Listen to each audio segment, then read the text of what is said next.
네, 안녕하세요. 청광호입니다. 오늘은 유족급여 사건에서 이야기를 좀 해보려고 합니다. 자, 우리가 그 산업재해보상보험법상 업무상 재해를 하면 근로자가 업무상 사유로 인하여서 부상, 질병, 장애, 사망이 이걸 이제 업무상 재해라 그래요. 그 중에 이제 사망이 되는 거죠. 제가 이제 직업병 중에서 이제 진폐 사건을 많이 하는데 한 20년 정도 업무상 재해로 인정받은 것 동시에 합병증이 있어서 요양을 개시하신 거예요. 근데 요양 중에 병원에서 돌아가신 분들이 대부분이에요. 진폐 요양 환자인 경우에는. 그러면 사망진단서도 가져오면은 뭐 진폐증 써 있어요. 그러면은 가족들이 하신 얘기가 뭐냐면은 아니 우리 아버지가 진작에 진폐를 인정받았고 병원에서 돌아가셨으면 되는 거 아니냐. 그거는 아니에요. 그거는 아닙니다. 물론 가능성은 높겠지만 요양 중에 사망을 했다고 하여서 그 사망이 무조건 업무상 재해로 인정되는 거 아니다. 이런 말씀을 좀 드리고 싶어요. 그래서 제가 이렇게 좀 두 가지를 말씀을 드리고 본격적인 이야기를 시작하고 싶은데, 첫 번째로는 요양 중 사망하였다고 해서 무조건 산재가 되는 건 아니다. 또 산재가 됐건 산재가 되지 않았건 누구에게나 발생 가능한 일어날 수 있는 상병들로 사망했다고 하여서 산재가 안 되는 건 아니다. 즉 유족보상 인정 못 받는 건 아니다. 지금부터는 산업재해보상보험법상 유족급여를 받으시려면 첫 번째로 이게 사고인 경우와 질병인 경우가 약간 나뉩니다. 자, 첫 번째 사고인 경우라면은 예를 들면 추락했다, 낙하물 사고가 있었다, 이런 사고로 인한 사망이라면 이게 산재가 안 될 가능성이 있을까?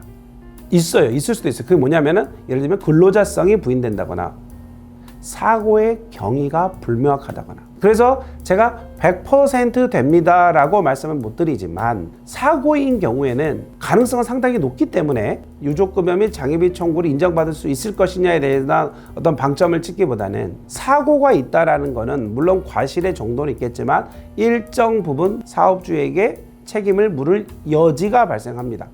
그래서 민사합의, 형사합의 이런 합의의 문제들이 발생하고 최근에 또 이슈가 생겼죠.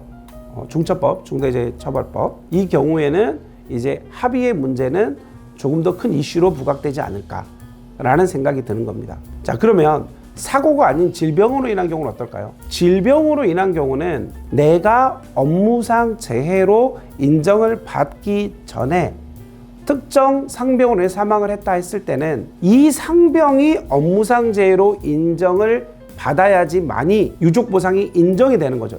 다시 얘기하면 치료를 받고 계시다가 폐암으로 사망을 했어요. 그런데 그때까지는 가족들이 몰랐던 거죠. 산재를 신청해 볼 수 있을지를. 그래서 돌아가시고 나서 산재 신청을 한다. 그런데 이때는 폐암이 산재입니까? 라는 최초 요양 신청을 하는 게 아니죠. 왜? 이미 돌아가셨으니까.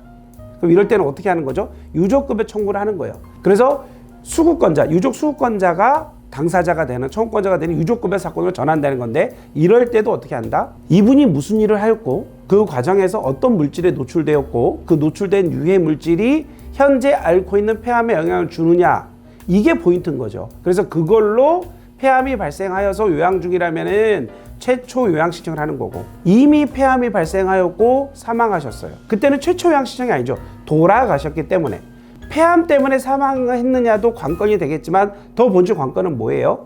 이 폐암이 업무상 재해로 인정 가능성이 있느냐를 따지라는 겁니다. 좀 이해가 되셨죠?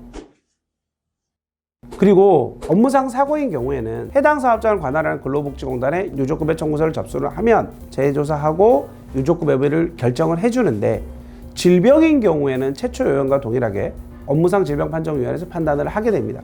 즉 위원회에서 판단하는 거예요. 근데 제가 주로 이제 암인 경우에는 전국에서 남부판정위에서만 한다고 했잖아요. 똑같아요. 이것도 서울 남부에서만 판단을 하게 돼 있는 겁니다. 절차는 그렇습니다. 그러면 유족급여를 인정받았을 때 어떤 보상을 받을까? 유족급여는 현행산재법에서는 연금이 원칙입니다. 다만 연금 수급권자가 없을 때는 일시금을 받습니다. 예를 들어서 공사 현장에서 A라는 분과 B라는 분이 동시에 추락으로 사망하십니다. 근데 유가족을 살펴봤더니 A는 배우자와 29세 자녀 1명, B는 29세 자녀 1명 있었을 때는 A는 연금 수급권의 대상이 됩니다. 배우자가 있기 때문에. 근데 우리가 이제 26, 27 이상의 어떠한 자녀들만 있는 경우에는 일시금밖에 못 받습니다. 자, 일시금의 경우에는 평균 임금의 1,300일치를 지급합니다. 그래서 뭐 임금이 15만 원이라 그러면은 1억 9,500원 일식을 받고 끝나는 거예요.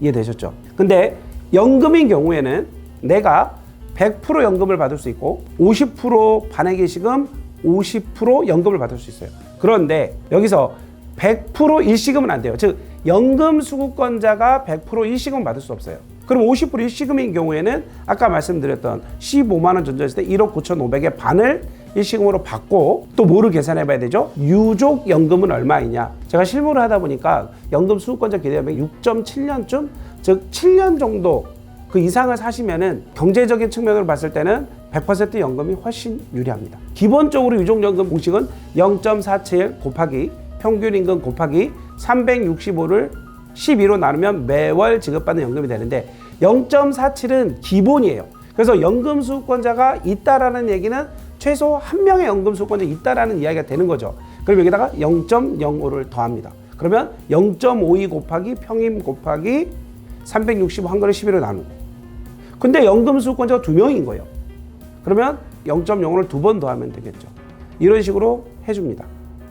그래서 임금은 같은데 연금 수급권자가 더 있다. 그럼 가산이 되니까 조금 더 많은 연금을 받을 수 있을 것 같습니다. 이해되셨죠? 그러면 유족급여를 인정받았을 때 어떤 혜택을 받을 수 있을까? 자, 기본적으로 장의비가 지급됩니다. 장의비의 지급은 법 규정에 하면 평균임금 곱하기 121분.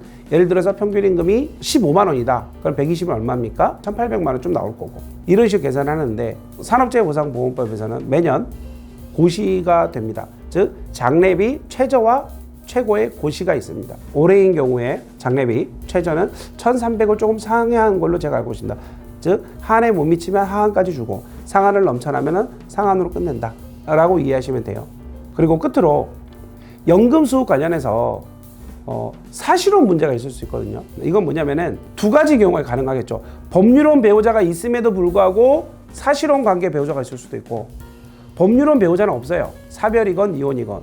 근데 그냥 혼인신고만 안 한 거죠.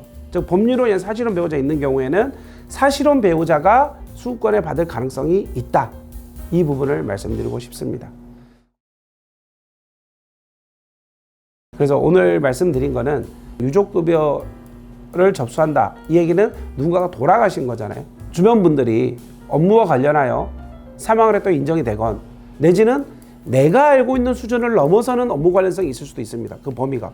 그렇기 때문에 그런 생각이 가능성이 1이라도 있다 생각하시면은 언제든지 문의를 주시면 좋을 것 같습니다. 오늘은 여기서 마무리하도록 하겠습니다. 고맙습니다.